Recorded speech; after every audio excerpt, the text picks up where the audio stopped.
Hare Krishna Prabhuji, Dandavat Pranam, our glorious to Srila Prabhupada and Guru Maharaj. Pranam, Hare Krishna.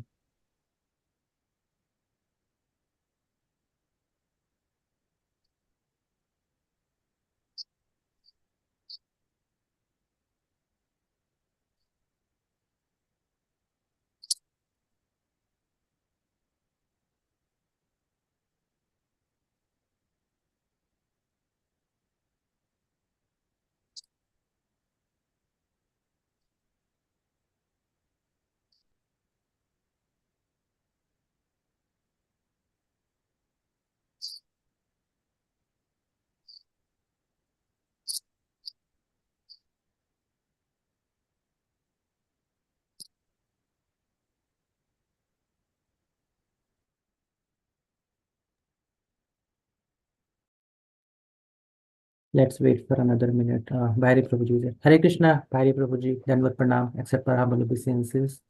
All praise to Guru Maharaj and Srila Prabhupada. Hare Krishna, Rupa Raghunath Prabhu. Hare Krishna, everyone. Please accept my humble obeisances. Glory to Guru Maharaj Prabhupada. So we'll start with the Manglacharan and then we'll proceed with the presentations. Om Namo Bhagavate Vasudevaya. Om Namo Bhagavate Vasudevaya. Om Namo Bhagavate Vasudevaya. Om Agyantimirandasya Gyananjana Shalakaya Chakshurunmilitam Yena Tasmai Shri Guruve Namaha. Jai Sri Krishna Chaitanya Prabhu Nityananda Shri Advaita Gadadhara Shivasadi Gaura Bhaktavinda. Hare Krishna Krishna Krishna Hare Hare Hare Rama Rama Rama Hare Hare. Mukham karoti vachanam pangam langyate girim yatkripatamaham vande Shri Gurudina Taranam Paramanandam Madhavam. Namahum Vishnupadaya Krishnapasthaya Bhutale Srimati Bhaktivedanta Swami Namine. Namaste Saraswati Deve Gauravani Pacharane Nirvishesha Shunavadi Pashachade Shatarane. Hare Krishna, thank you for joining.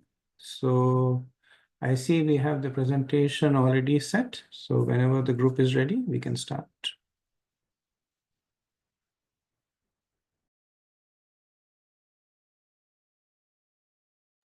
Yeah, I think group 4 can start their presentation now.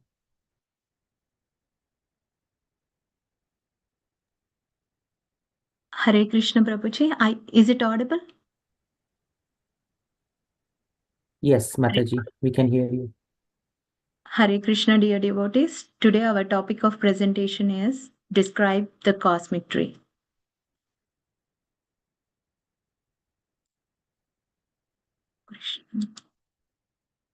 Cosmic Tree. The cosmic tree or the banyan tree is the metaphorical concept described in the Bhagavad Gita by Lord Krishna, represents the nature of the material world and the spiritual journey. The cosmic tree is the perverted reflection of the spiritual world. The tree going upwards is the spiritual world, and the tree going downwards is the material world.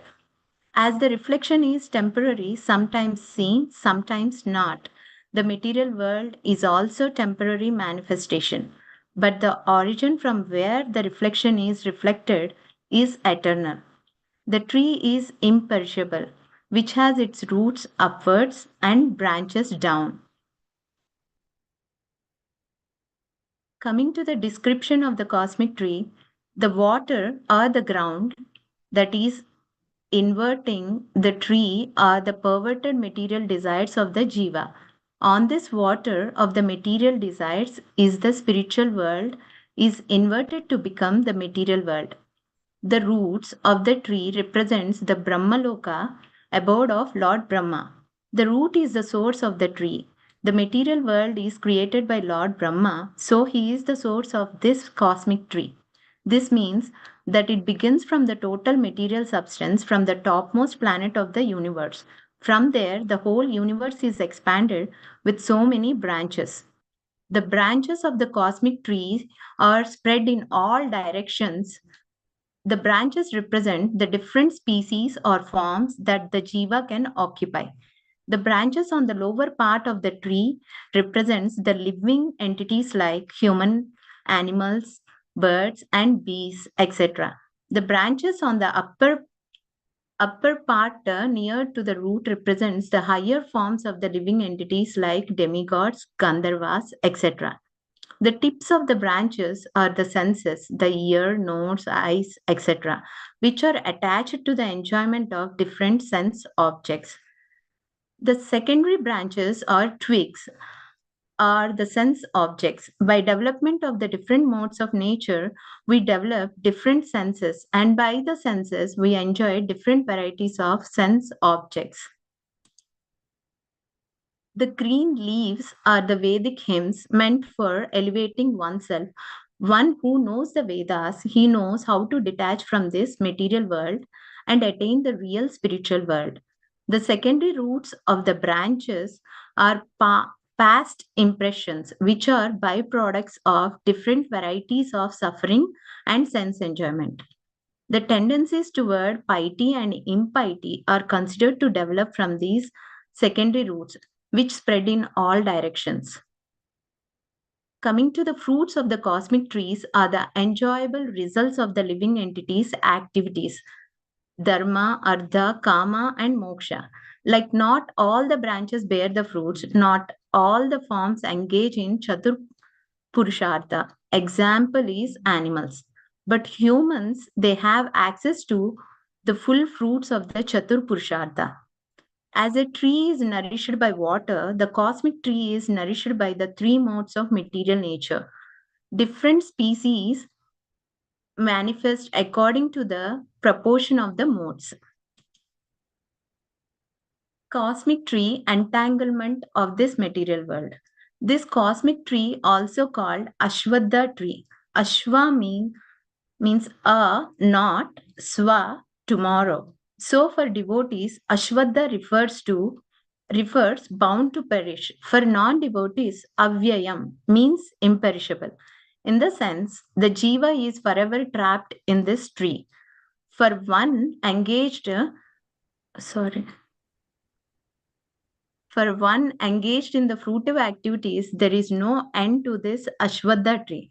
Jiva wanders from one branch to another, the process of transmigration.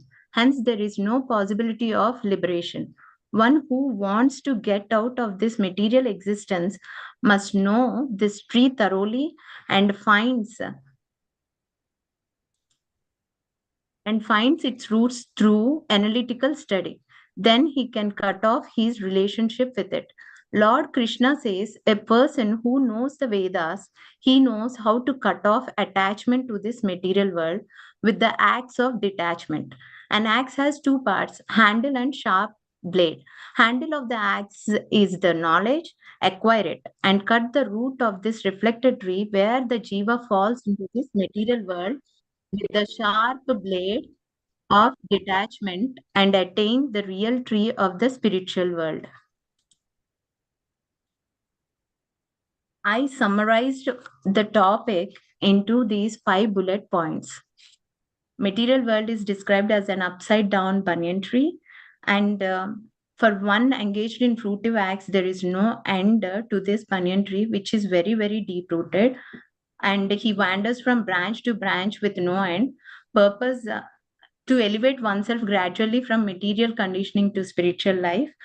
So one has to understand this tree of illusion, and he has to detach by using the sword of knowledge, like Vedic hymns, and detach from these material activities and process of attachment by transcendental service. Thank you. Hare Krishna. Hare Krishna. Thank you very much. Very comprehensive. If I may, a couple of maybe qualifications. So one point that is used to the whole cycle of reincarnation is actually represented by the banyan tree. So I think you mentioned it that there were forms, etc. But it would be good to explicitly mention it that this tree actually represents samsara, which is the cycle of birth, death, and rebirth. And the point number 3, the purpose of the Vedic hymns.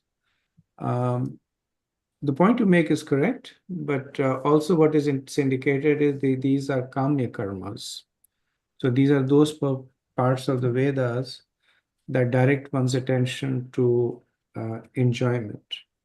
Now, of course, wherever the Vedas is, there is that elevation element also there. So what you're saying is right, but if you remember, we discussed that the tree is nourished by the leaves. So this whole process of reincarnation is nourished by the fruitive desires that is encouraged by the karma kand part of the Vedas.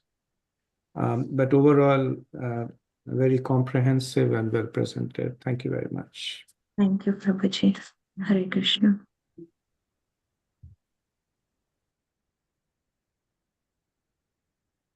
Naval Krishna Prabhu, Hare Krishna, please share the screen.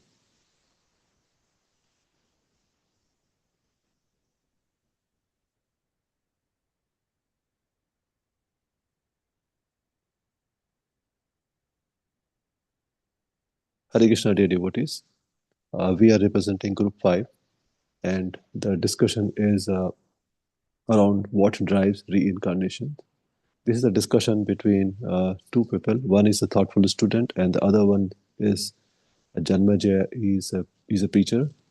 So I'm playing a part for Lakshmana, who is a student. Thank you for the insightful lecture on reincarnation, Prabhuji. However, I'm still unable to grasp a few things. Lakshman, I'm here to answer your questions. I'm grateful that you found my lecture inspiring. Please go ahead.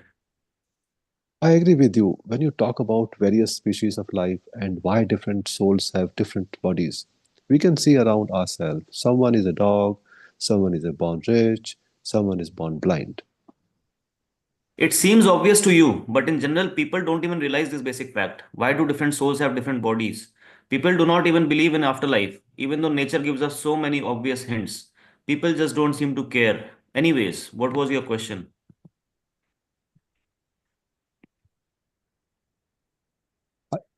I want to understand the process of reincarnation. I appreciate your inquisitiveness. In chapter 15 of the Bhagavad Gita, Krishna has explained this process and what drives reincarnation. Let me briefly describe. In verse 15.7, Krishna says, "The living entities in this conditioned world are my eternal fragmental parts. Due to conditioned life, they are struggling very hard with the six senses, which includes the mind." Krishna says struggling. However, I see some people are so happy. Unfortunately, we consider this hard struggle as enjoyable. The conditioned soul is bound up, as though shackled by iron chains. He is bound up by the false ego and the mind. And the mind is the chief agent which is driving him in this material existence. When the mind is in the mode of goodness, his activities are good. When the mind is in the mode of passion, his activities are troublesome. And when the mind is in the mode of ignorance, he travels in the lower species of life. You mean mind is responsible for us taking different bodies? Absolutely. Verse 15.8 describes this in detail. Krishna says, "The living entity in the material world carries his different conceptions of life from one body to another, as the air carries aromas. Thus he takes one kind of body and again quits it to take another."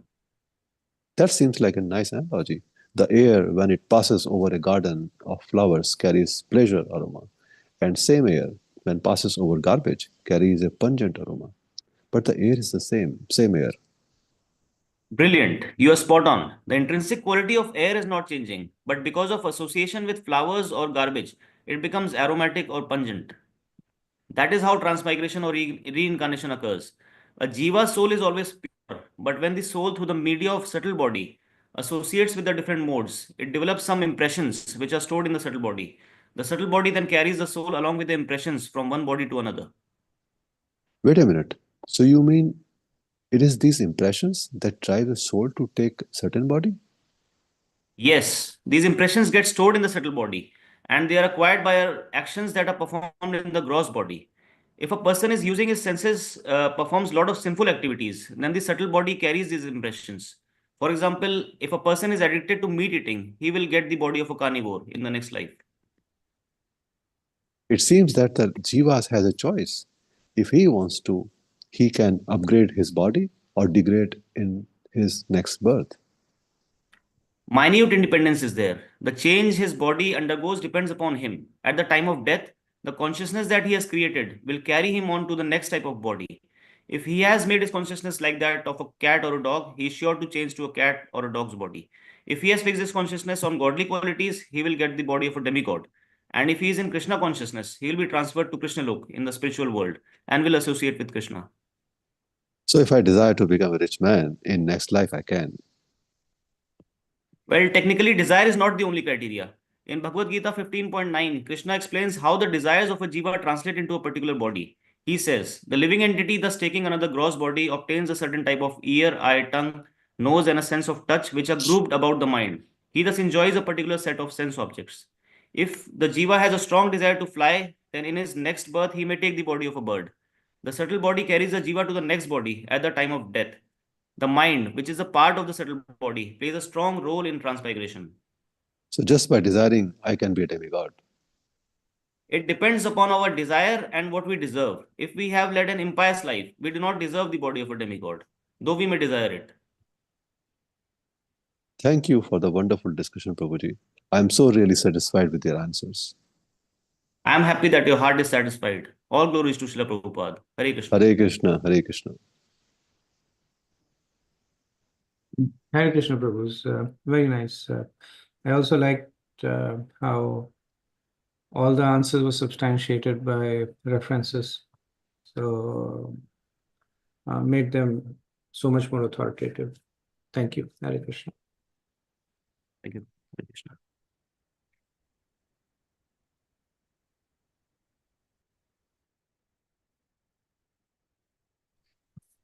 Hare Krishna. I am representing group 6, and I'm going to talk about how to detach from the cosmic tree. So leading up to chapter 15 and chapters 13 and 14, we have learned that the Purusha is trying to exploit Prakriti, which binds the Jiva to the material world. The binding is in the form of ropes, but that means that the Jiva is bound and is inactive, but we know that the Jiva is very active. He's not immobilized by these ropes. So what does this mean? The knowledge that we are going to gain now is going to tell us how to break away from these chains, how to break the cosmic tree, and how to attain Sri Krishna, Krishna Lok, and attain his association. Sorry.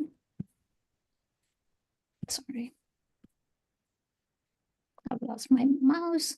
So this is the cosmic tree. It looks, this picture was not very clear, but this sort of shows the murkiness in the bottom is what we are going to focus on. And we are going to show how glorious the top of the tree is. So before we find a way to detach from this tree, we need to understand what the cosmic tree is. And I again want to commend Prabhuji for his wonderful lectures, where he gave this nice example of, if we want to learn what the earth, the shape of the earth is, we have to go in a ship and rise above the earth to know that the earth is round. So we need to rise above the problem to have detachment in order to understand. So this is Golok Vrindavan. There is the pretty tree, and Sri Krishna is sitting there licking butter, and all is well with the world. Well, not really. Then we see that there is an inverted tree, which happens to be the material planets. Now, this is just a representation, and it doesn't actually mean that these planets are in the tree. It's just that the fact that the upper branches represent the higher planets and the lower branches are the hellish planets. Within the tree, there are branches. Within the branches, there are, being a banyan tree, there are secondary roots. And we have heard from the previous groups what each one of these things represent. So I won't go into it in detail although I've represented it here.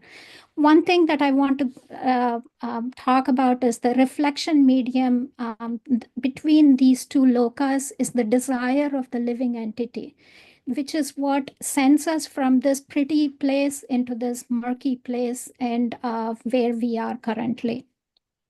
So the twigs of the tree are considered to be the sense objects, and the sense objects are grouped around the mind. The mind, if we engage the intelligence and control the mind, and the mind then controls the senses, we can actually detach from this cosmic tree, which is something that we'll come back to also.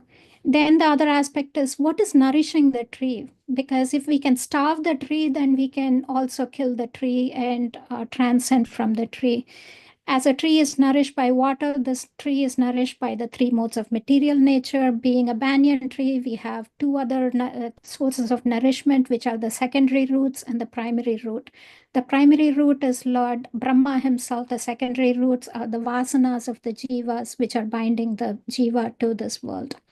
Shri Krishna says in chapter 15 that that Lord Brahma is in the root of the tree. Well, he's not actually in the root of the tree, but he is where the tree begins, because he's the primary person who creates the tree, who creates this material world. Apart from that, there is transmigration happening depending on the desires and the deserves, like the previous group talked about.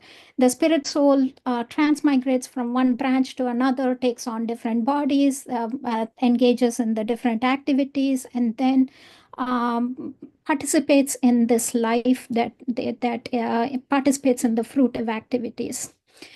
The jiva is thus entrapped by the four purusharth, which is dharma, artha, kam, moksha. Moksha might not be present for some of the jivatmas, for some of the bodies that the jivatma might take, but dharma, artha, and kama are certainly present. Now, the tree of this material world has no end, and does that mean there is no hope? That there is no possibility of liberation? No, that's not true. If one can understand this, then one can get out of it. Oops, I'm sorry. Did I run out of time already? Sorry. It's okay, Mataji. Please finish your presentation. It's fine. Sorry, Prabhuji, thank you. Now, there are two parts to this. There's the spiritual world and the material world. The spiritual world is real. The material world is a perverted reflection of the spiritual world. This is eternal. This is temporary. Krishna is the original root. Brahma is at the root of the material world. The spiritual world is self-luminous. The material world is illuminated by the sun, moon, or by fire or electricity. In the spiritual world, every living entity is liberated. In the material world, every living entity is in conditional life. In the spiritual world, living entity never returns back to this conditioned life, and material world, the living entity wanders from one branch to another, finding no peace. Now, through understanding, one can gain knowledge and cut the bindings. How to cut the bindings is first through knowledge, second through detachment. Detachment is a gradual process. I cannot just say I'm detaching from this material world and just cut off my bodily ties today from my family and from the world and from everything. It doesn't happen that way. It's a gradual process. I seek out the association of devotees, learn how to discharge devotional service. Ultimately, I can never detach on my own. I have to surrender unto Krishna, and Krishna will allow me to go beyond this. How to surrender is to not be deluded by pride, understand what causes, what my original, be free from delusion, begin the process of surrender, and develop spiritual knowledge, and ultimately attain Sri Krishna. So there is the axe that we need to use, and the handle of axe is knowledge, and the axe of detachment is sharpened by discrimination. Now, there are two parts of the supreme knowledge. We talk about knowledge here, but what is this knowledge? We can understand Sri Krishna through the Vedas. He is the knower of the Vedas. He's the compiler of the Vedas. He's known by the Vedas. So it is a circular process. seek the knowledge of the Vedas to know Sri Krishna better. And through the ritualistic formulas, if we get attracted to just the ritualistic formulas doing the karma kand that is prescribed by the Vedas, then we are feeding the tree. But understanding where the Vedas are leading us back to Sri Krishna will allow us to cut that tree. Now, if somebody is not well versed in the Vedas, is it all doom and gloom? No. Sri Krishna presents himself as the splendor of the sun. He's the splendor of the moon, and he's the splendor of the fire. The sun provides heat and light. The moon provides sustenance by putting the life into the vegetables, by putting the taste into the vegetables. Fire, there are two kinds of fire. There is the external fire providing heat. There is the internal fire which aids in the digestion and supports the bodily functions. Sri Krishna says, I am seated in everyone's heart, and from me comes remembrance, knowledge, and forgetfulness. All three of these are important for us in order to attain Sri Krishna.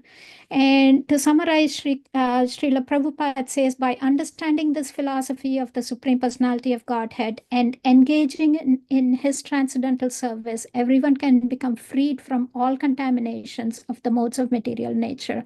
In this way, once we are disengaged from the modes of material nature, we can cut down the roots of the cosmic tree and attain to the eternal kingdom. So to summarize, cut the tree, detach the Veda,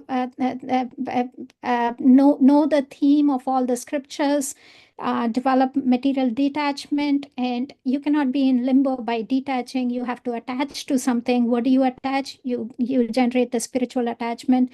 You get freedom from dualities of happiness and distress, understand the nature of bondage, the binding of all the three modes of material nature, and finally surrender to Sri Krishna and get away from this cosmic tree.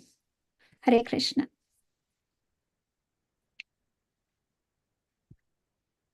Hare Krishna. Thank you very much, Mataji. Hare Krishna. Okay.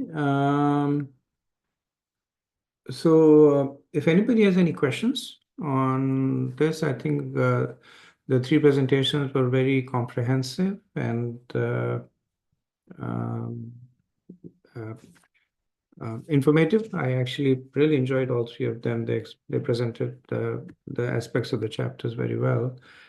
And if it has stirred any thoughts, any comments, questions, please go ahead. Please go ahead, Vijay. Go ahead, Vijay.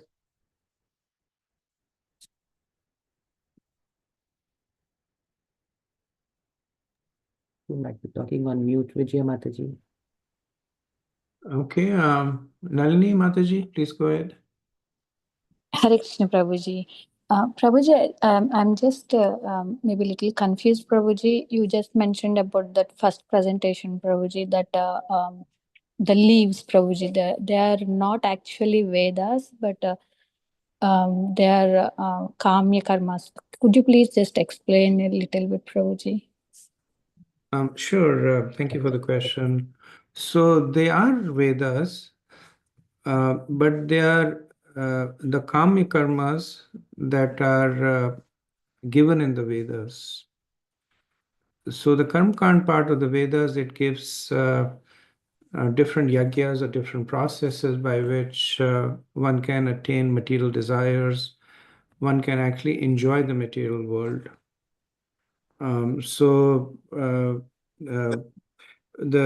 The metaphor of the leaf is extended, saying that it's the leaves that make the trees look attractive.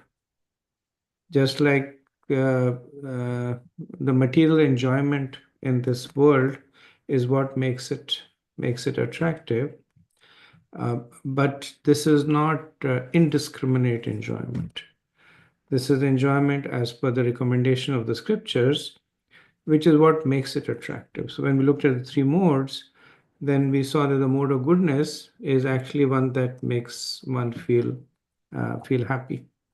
So enjoyment in the mode of passion and ignorance actually, and that's what it said, passion and ignorance, it results in misery. So those kinds of enjoyments do not really make the material world attractive. It's the enjoyment in the mode of goodness, kamya karma, recommended in the scriptures, that actually makes this material world become attractive and makes the tree look pleasing. Yeah, thank you so much, Prabhuji. Thank you. Vijaya, please go ahead. Hare Krishna. Thank you. My question was the same as the previous question. Because in the purport, Prabhupada says just one line, the leaves represents Vedic hymns, and your lecture and now the discussion clearly says it's karmic karmas. So just a little bit more, as soon as you hear about Vedic karma, it's always like a bhakti or, attached to Krishna. That's the main, right? So I'm still not able to connect those two, even though it is clear that you're saying that the karma kanda part of the Vedas is the one, the leaves, right? That is correct. That is correct. And I think where you're coming from kind of makes sense for devotees, because we always interact with the scriptures in the mood that you're saying, which is understanding Krishna's position, his glorification. If you look at the whole span of the Vedas, bhakti is actually less than 5% of the Vedas. More than 95% of the Vedas are actually karmakand.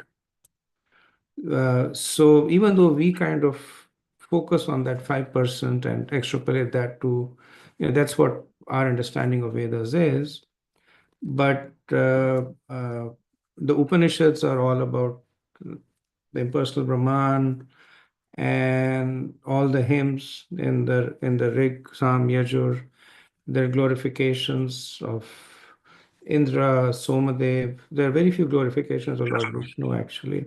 Mostly glorification of the various devas, asking for different kinds of benedictions, whether it is wealth or progeny or good health. So those are the kind of things that make this material world look attractive. When your senses are strong, when you have the facility to enjoy, when circumstantially the forces come together and facilitate your enjoyment, then the material world looks attractive, right? And that's what causes the conditioned jiva to basically move across from one branch to another, attracted by the beauty of the leaves. Thank you, Hare Krishna.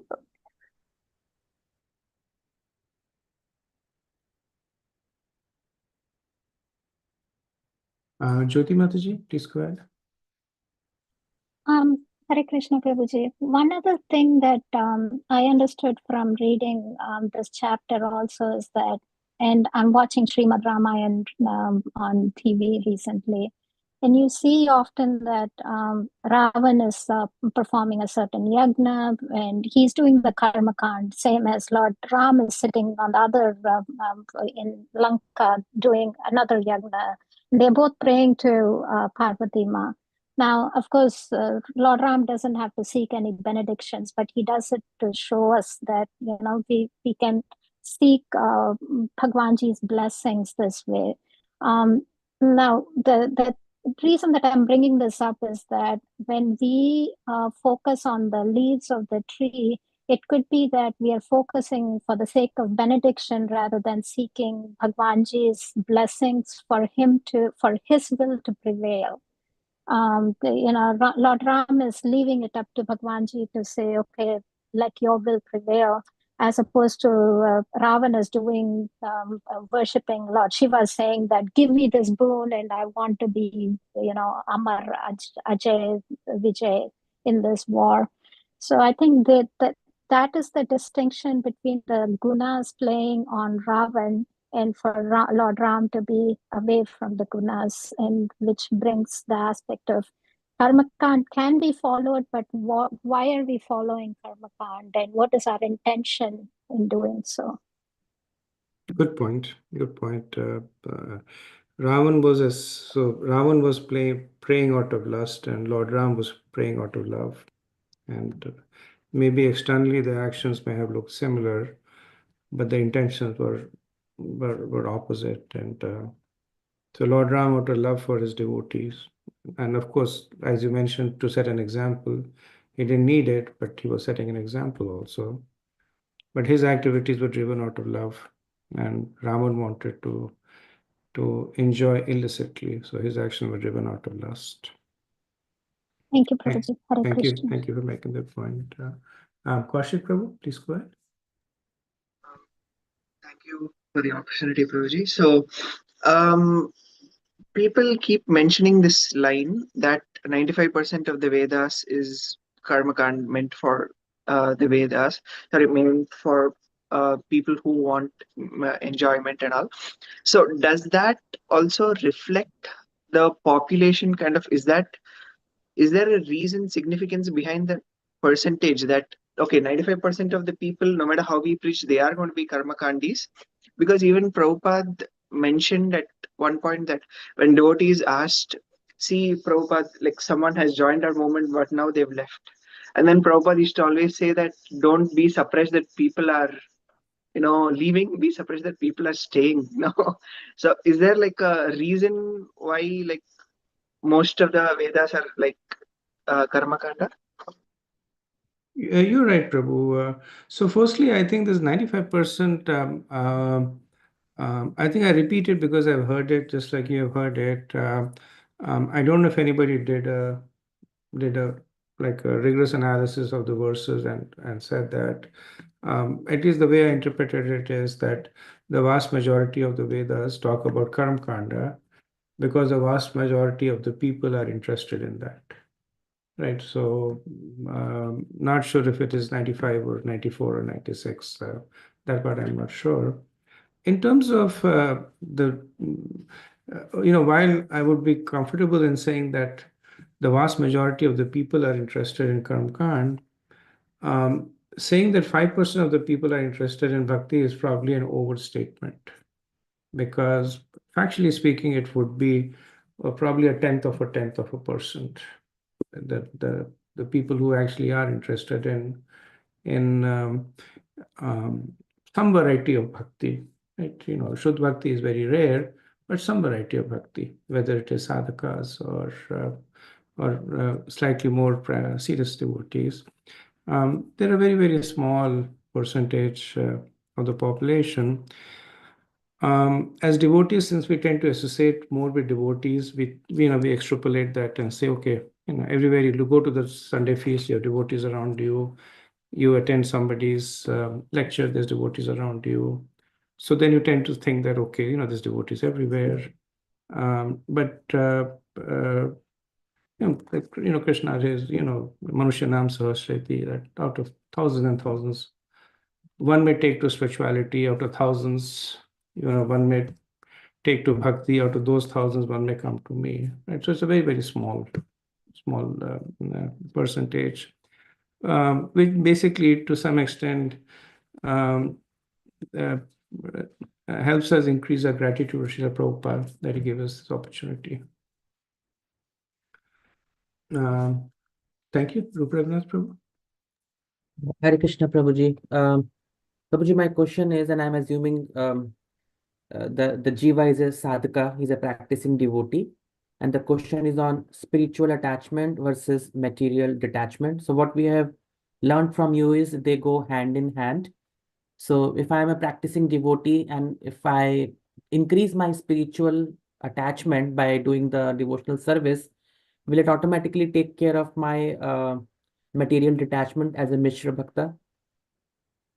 Yes, Prabhu, and that's the difference between the two, that material detachment will not necessarily result in spiritual attachment, but spiritual attachment will always result in material detachment. Which is why, as devotees, we do not we do not focus so much on material detachment. We do the bare minimum. For us, sometimes it looks like it's a lot, but actually we do the bare minimum. That Prabhupada would say we do enough that we are considered to be humans.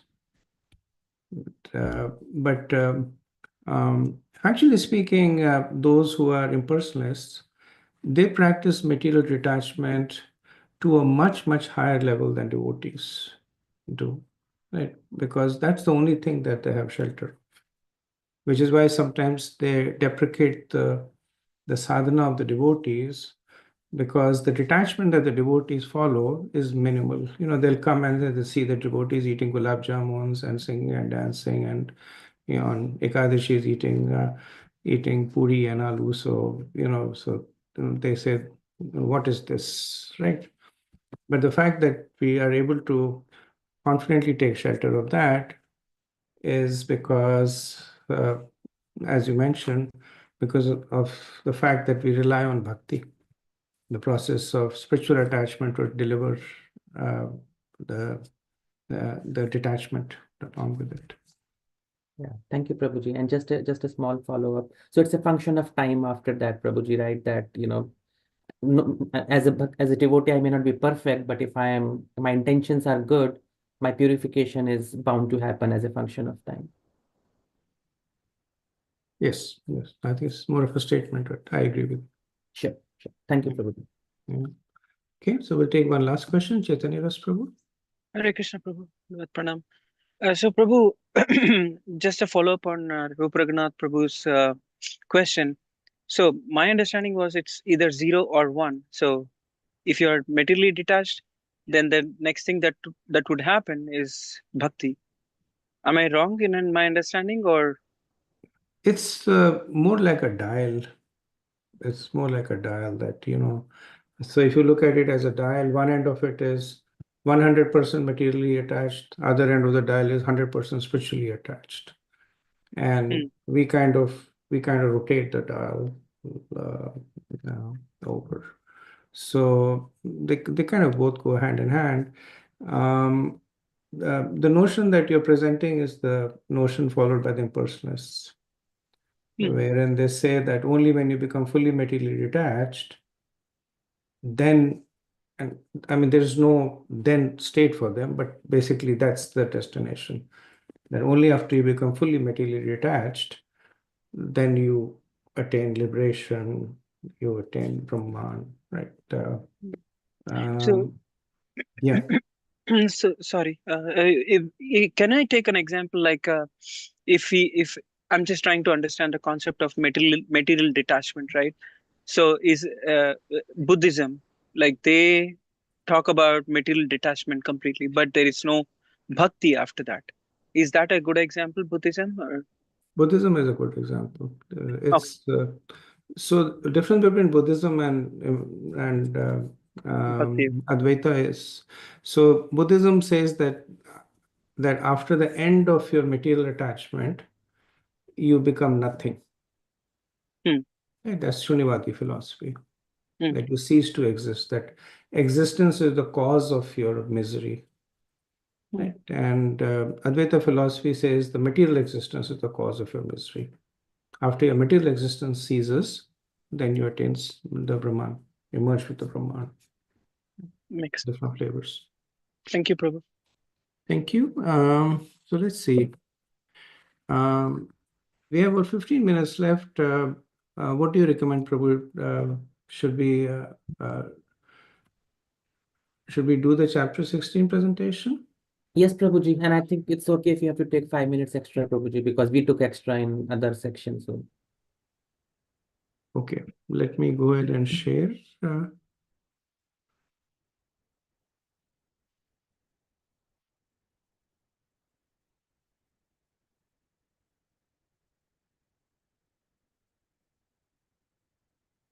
Okay, and maybe we can. This is one of the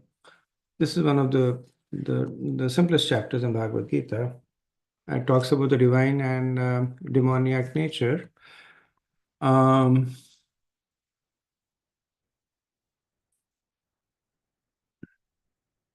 So it's a continuation of the 15th chapter, where Krishna talks about this tree, and he talks about the higher and lower branches and how the branches represent different forms, which are essentially a product of different modes of material nature. In the next two chapters, 16th and 17th, Krishna will elaborate on those who reside in these branches, whether on purpose or by accident, right? So he'll talk about the residents. I had mentioned the tree does not, at least by definition, the tree does not contain any jivas. It is simply it is simply the various forms that the jivas can take. And 1617 basically talks about what drives the jivas to take different forms. So the first 5 verses talk about the divine qualities. The rest of the chapter really talks about the demoniac qualities. And the last 2 verses talk about, they actually summarize the divine and the demoniac. 23, 24, they summarize the divine and demoniac natures. So Krishna first talks about the 26 divine qualities, and the acharyas have distributed these qualities based on the varna and the ashram. So based on the ashram, there are 8 qualities that are presented. So for brahmacharya, the quality is that of study of the Vedas, Svadhyaya. For the grahastha, 3 qualities: charity, self-control, and sacrifice. Charity is the bedrock, the fundamental qualities of grahasthas, because that is what gives them the allowance to enjoy. So they are the ashram that can actually enjoy the senses, engage in different material pursuits. But what is the compensation? Is that they give in charity. And because they enjoy, self-control is recommended. Self-control means enjoyment according to the scriptures. And sacrifice is how they engage the other varnas. And sacrifice is how they also perpetuate the cycle of karma and please the devas. For vanaprastha, it is austerity. And austerity essentially is kind of like resetting the dial, because as grahastha, there is a lot of avenue to enjoy. So vanaprastha is essentially giving up that enjoyment. Right? So vanaprastha, you give up the family, you give up your home, and you give up all the enjoyment that is related to the grahastha, live an austere life. And sannyas, there are 3 qualities. The basic qualities for sannyasis is fearlessness. So fearlessness means that they are now only dependent on the Lord. So that's how fearlessness comes. So because of this abhayam, they are able to preach to others. They cultivate spiritual knowledge and share with others. And they also engage in the study of the scriptures and purify themselves. So when we look at the Vedas are also divided according to these varnas. And then, sorry, that was ashram. So then we look at the varnas. So 18 qualities are given according to the varna. The most of them are attributed to the brahmanas because they constitute, understandingly, the most important varna. So they're honest, especially about the scriptures. But this is an important quality because when they present the scriptures, then they have to do it in a way that is transparent. One should not present the scriptures according to the mood of the inquirer, according to one's own personal motivation. And the brahmanas are supposed to speak the truth according to the Vedas.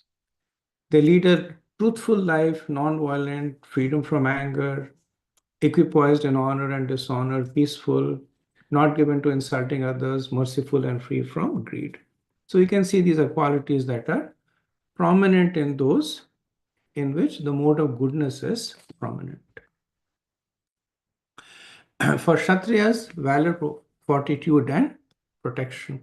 And so the Kshatriyas protect the other varnas and ashrams. So they develop valor, they develop chivalry, they develop the ability to face adversaries and extend protection to the weak.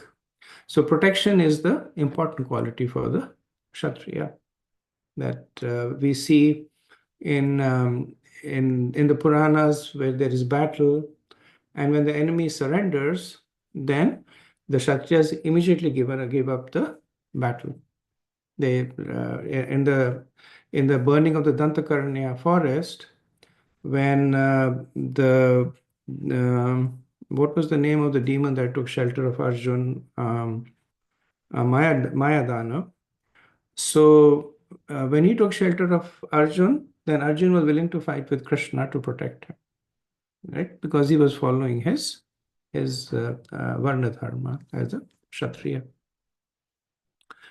For a Vaishya, two qualities, cleanliness of the mind and the heart. So Vaishyas are very closely related to trade. Vaishyas are closely related to commerce.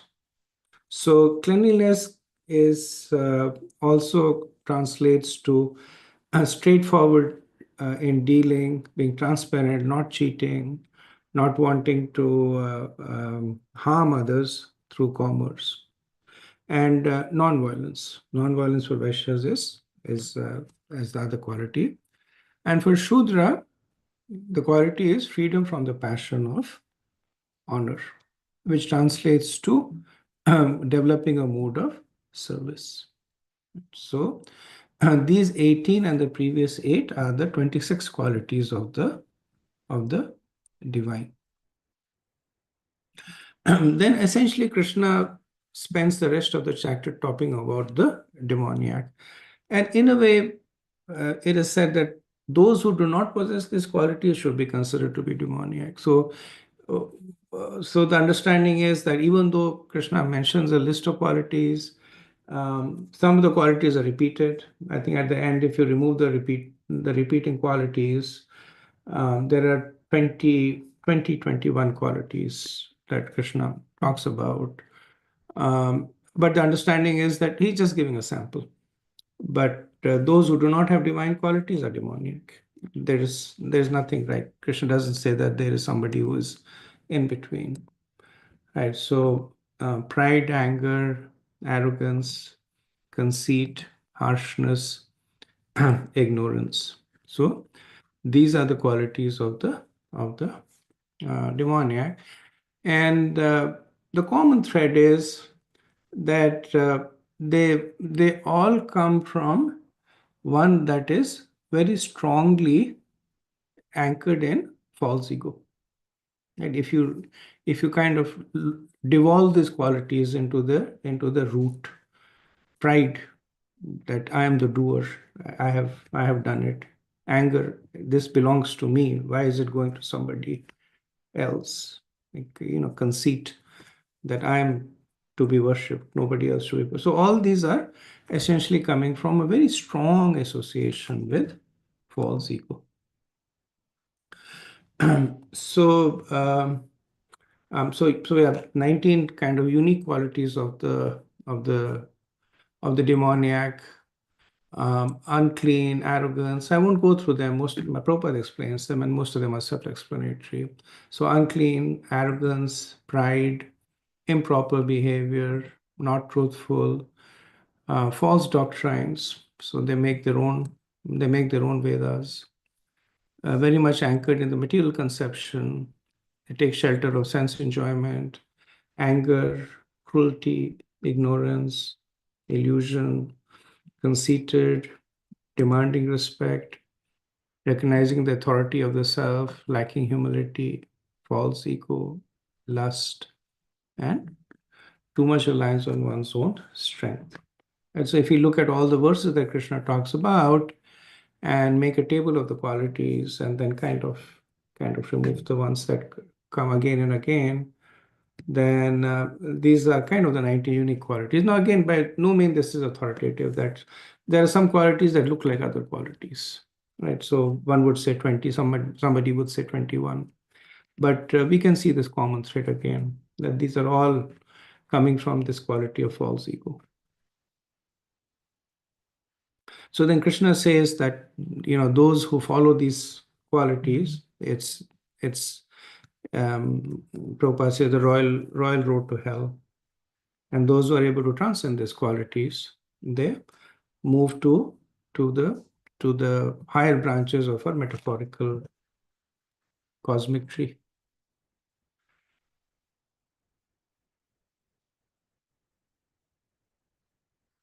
So this is an interesting chart that I saw when I was visiting ISKCON in Chennai. And they actually have it prominently displayed in the temple over there,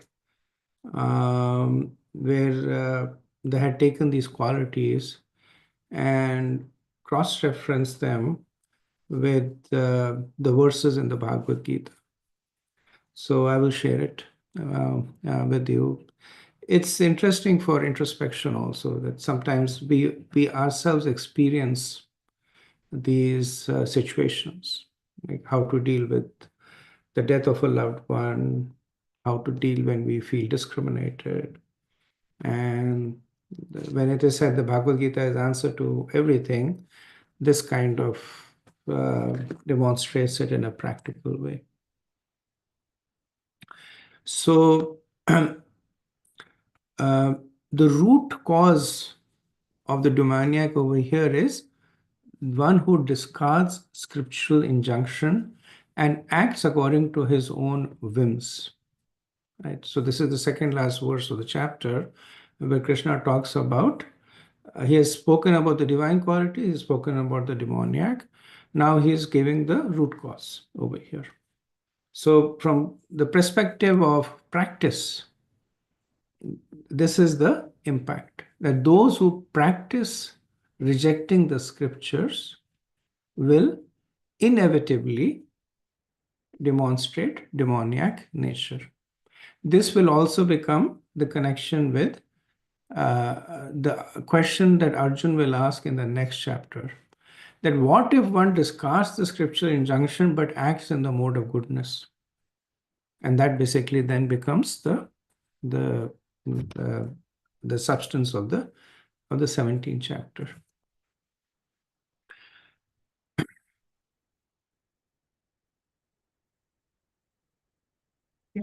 So based on one's qualities, divine and demoniac, the Krishna says that the destination of the pious is the higher planets, and the impious is the hellish planets.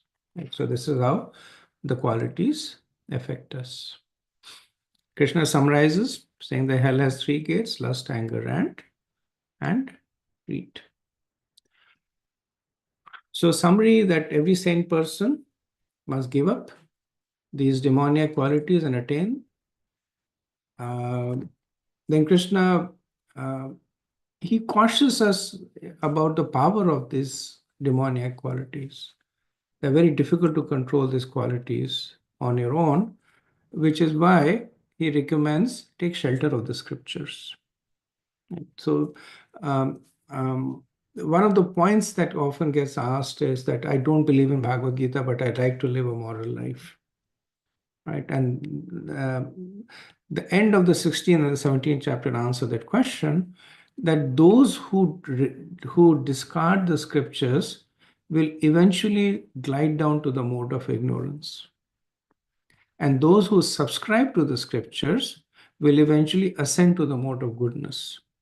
So a person who is in the mode of ignorance but following the scriptures will inevitably arise to the mode of goodness. And a person who is accidentally in the mode of goodness and not following the scriptures will inevitably go down to the mode of ignorance. And destination, demoniac, they are cast into repeated birth in abominable species and hellish conditions. Okay, so this brings us to the end of the presentation. And I hope I haven't gone too much, not much actually, right on the dot. So we'll end over here. Next week, I guess, Rup Raghunath Prabhu will have we'll have an overview of the 17th chapter, correct? Yes, Prabhuji, with the group presentation on chapter 16, yes. And the group presentation chapter 16. Okay, very good. So I'll end over here. Thank you so much. Vanchakalpatarubhyascha kripa sindhubhyeva cha पतितनाम पावनेभ्यो वैष्णवेभ्यो नमो नमः अनंत कोटि वैष्णववृंद की जय शिला प्रभुपाद की जय निताय गौर Premanand Hari Hari Bol. Hare Hari Krishna Bol. Hari Bol. Hare Prabhu, Krishna. thank you so Hare much. Krishna. Hare Krishna. Hare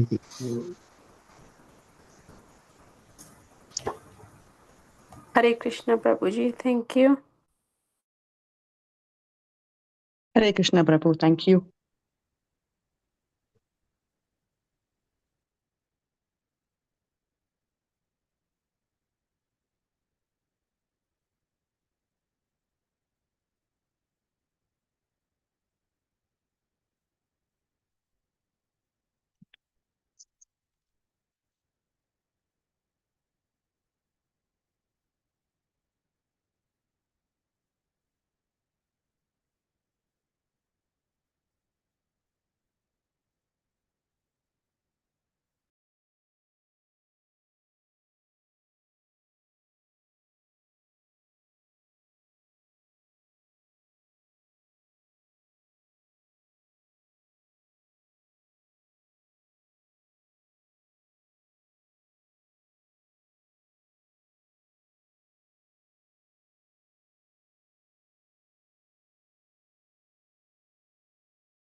रिसरी म त यसमा राखेर बोलिरहेको रहेछ ए पेट दुख्यो भनेर दुख्यो जस्तो खोइ के मैले अस्ति नै भनेको थिएँ नि खोइ लिभर फ्याटी लिभर थियो हरिबोल जय श्रीराम फ्याटी लिभर देखायो ए अनि फ्याटी लिभर त एक दुई वर्षदेखि छ त्यो त मेरो पनि अलिअलि फ्याटी त भन्थ्यो पहिले हजुरको त कसरी हुन्छ हुनु हजुर त्यतिकै फ्याटी देखाउँछ प्रभु जे के जसले चाहिँ केही नखाए त्यहीलाई काट्नु होइन प्रभुजी त्यही त काट्नु पर्ने लु काट्दिउँ न त लु के कसरी काट्ने के हो टिकट भेट्यो